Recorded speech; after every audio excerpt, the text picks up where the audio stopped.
We began a series entitled Great Expectations. Our first sermon was Great Things from a Great God, based on Ephesians 3:20. The second sermon was based on Hebrews 11:1 and verse 6.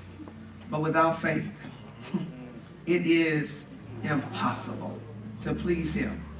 For he who comes to God must believe that he is, and that he is a rewarder of those who diligently seek him. That sermon was entitled Faith is the Foundation for Great Expectations. The third sermon entitled The Power of Receiving, based on John 16:24. Until now, you've asked nothing in my name. Ask. We told you it means keep on asking, and you will receive. Why? That your joy may be full. That sermon was entitled The Power of Receiving. We told you that it's based on a relational privilege, that it's rewards without works, and that God does it to refill your joy.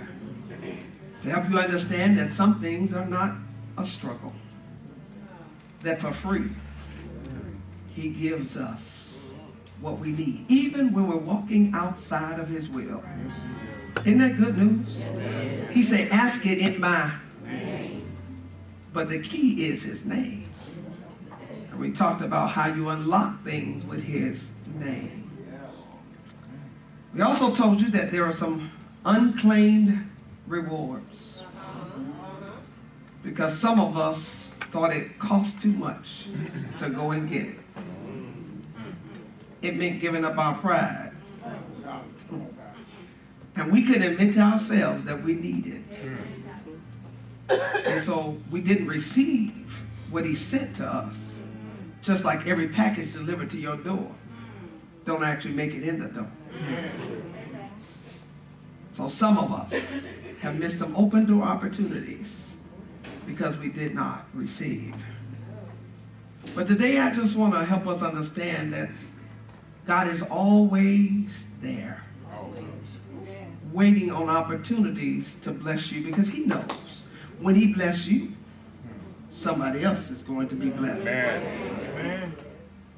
And I need somebody else to know that you got limitations on our God. He sent me to tell you to take the limits off. Great expectations mean you ought to think greater. You don't want him to fix the problem, you want him to eradicate it. Say destroy it. Take the limits off. Have you ever felt restricted? Unable to do what others could do? In fact, the problem didn't just start, it has been with you all your life.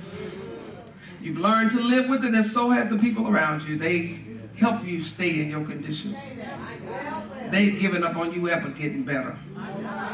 You may have given up on exceeding the limits imposed by your income. I can't do it because I don't make enough. Take the limits off. You may have imposed a limit because of your physical strength. I'm not strong. Maybe it's your gender that limits you, or your race. But this series of sermons has been designed to allow you to go where you've never gone before. Our God is able to do exceeding abundantly, above all that you can ask or imagine, according to the power that works in you. There's the key. We serve a great big God who can do great big things. And it's time to expect great and pray greater. Say, pray bigger. Pray bigger. Expect more. Expect more. Pray bigger. Pray bigger. Expect more. Expect more. Here's the key. Some of us expect nothing.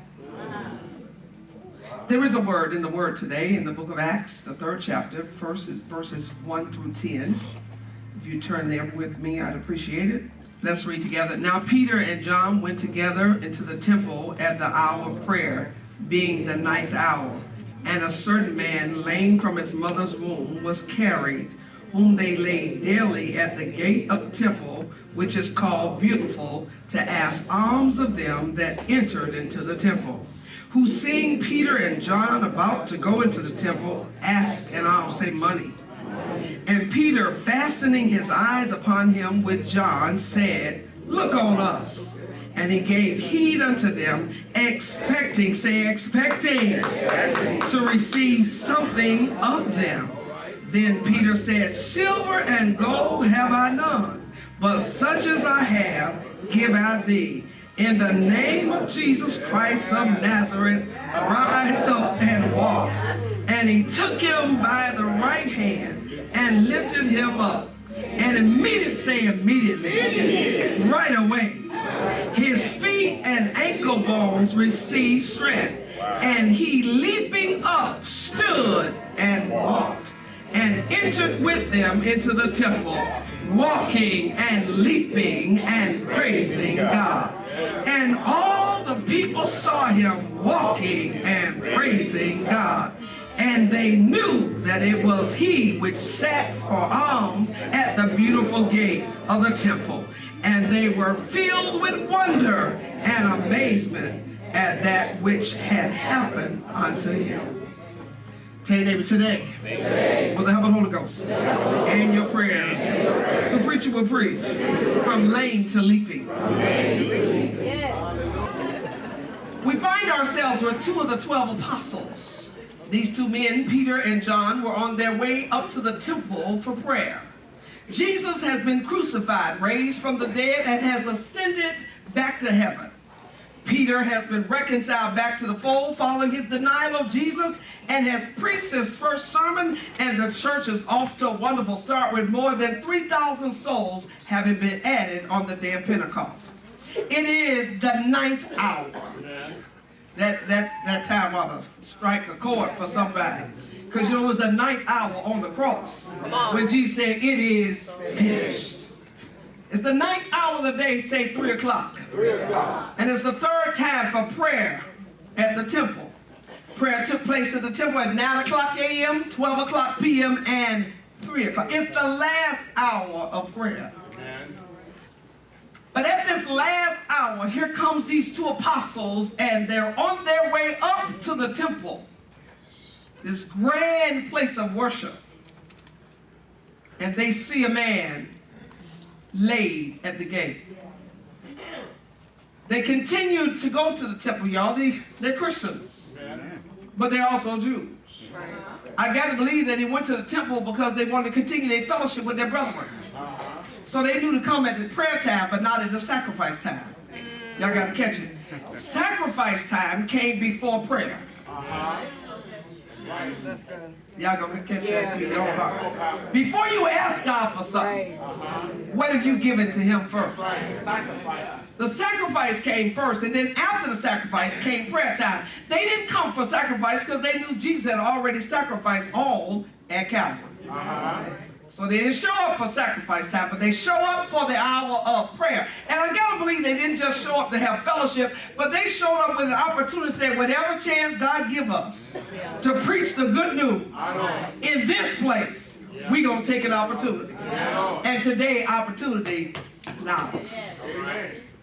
Today would be no different, except they would cast their eyes upon this man who had been lame from birth, say from birth.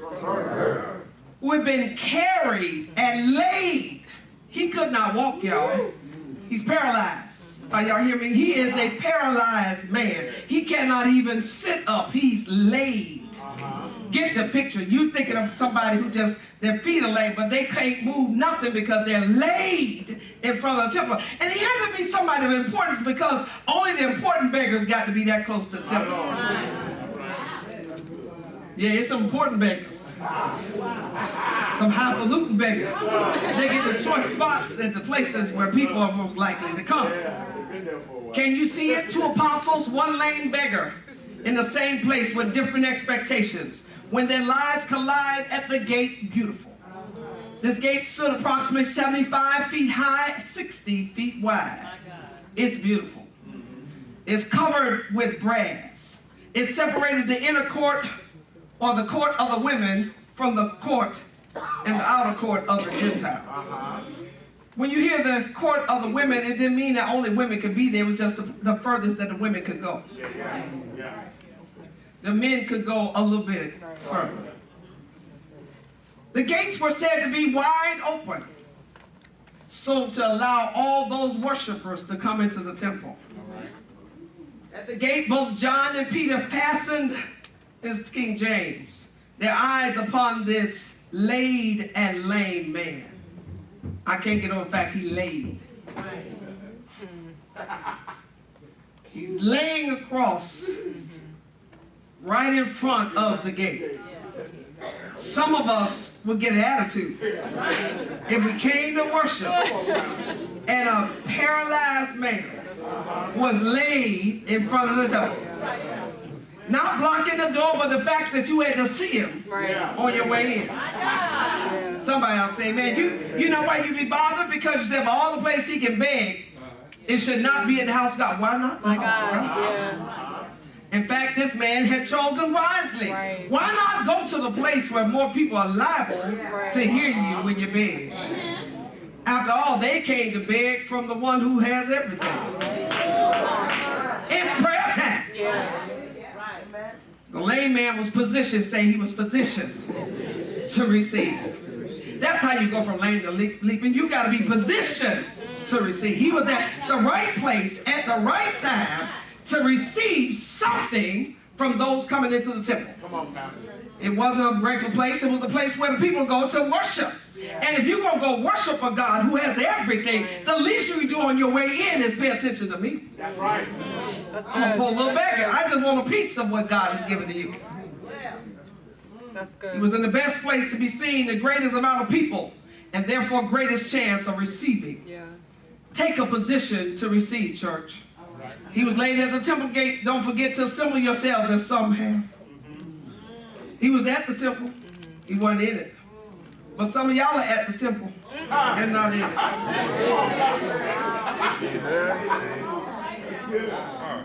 Some of us are like this lame beggar.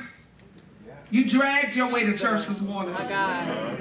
Somebody helped you. They pushed you here. They told you, you got to go to church. And so you got up because they kept on pushing. Somebody else say amen. And the truth is, you're just like this lame man. You wonder why you here. Because half the folk don't pay no attention when you see him anyway.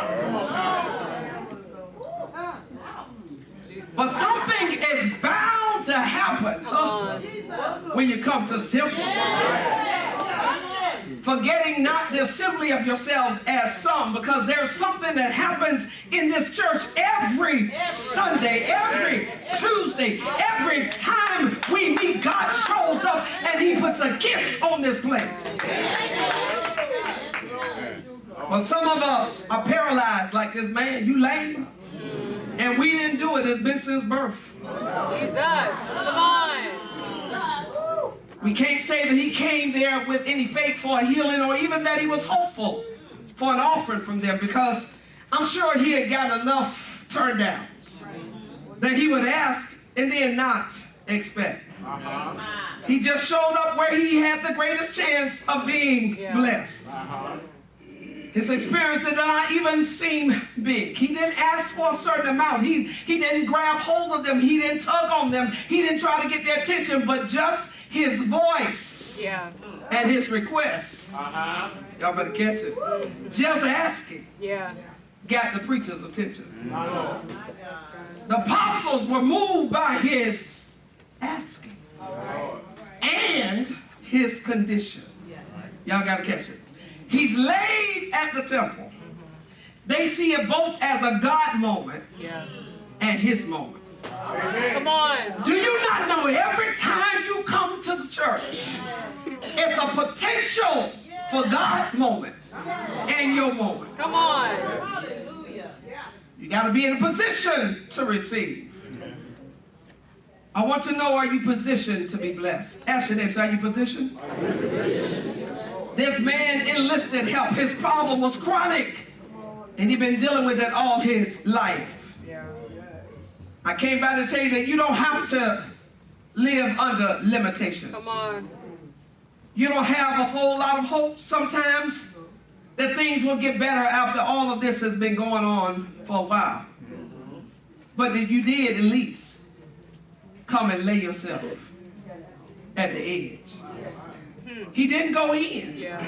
Y'all catch that? Yeah. He's at the temple, but he's not a worshiper. He's at the gate. Wow. How many times do you come almost in, Wow. That's good. but you won't let yourself walk into worship? Come on. But you need something from the Lord. You need it. You've needed it all of your life, but you refuse to walk in the door because of your condition. Come on. You've gotten used to being down so long. Down is all you used to. And everybody around you don't mind your being down anymore. But at least you did come to the edge. Yeah. Yeah. And if you keep coming, Come on. something's bound to happen. He came to get a provisional fix to a permanent problem. Today's request caught the attention of Peter and John, and his request was not going to be ignored.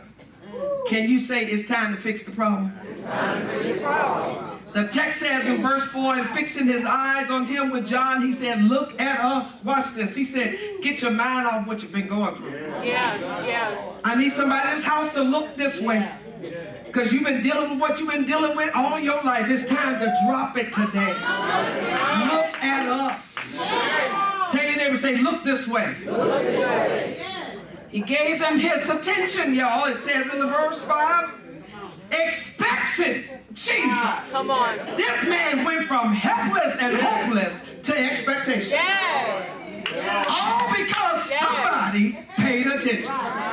Is somebody in this house waiting for somebody to pay attention to their condition? I don't know what your condition is. I don't know if it's the fact that you feel left out, you're insecure, you're depressed, you've been dogged, you've been abused, you've been left out and left behind. But the truth is, whatever your condition is, I'm paying attention this morning. And so is the Holy Ghost. Take neighbor, say, neighbor, position yourself to receive.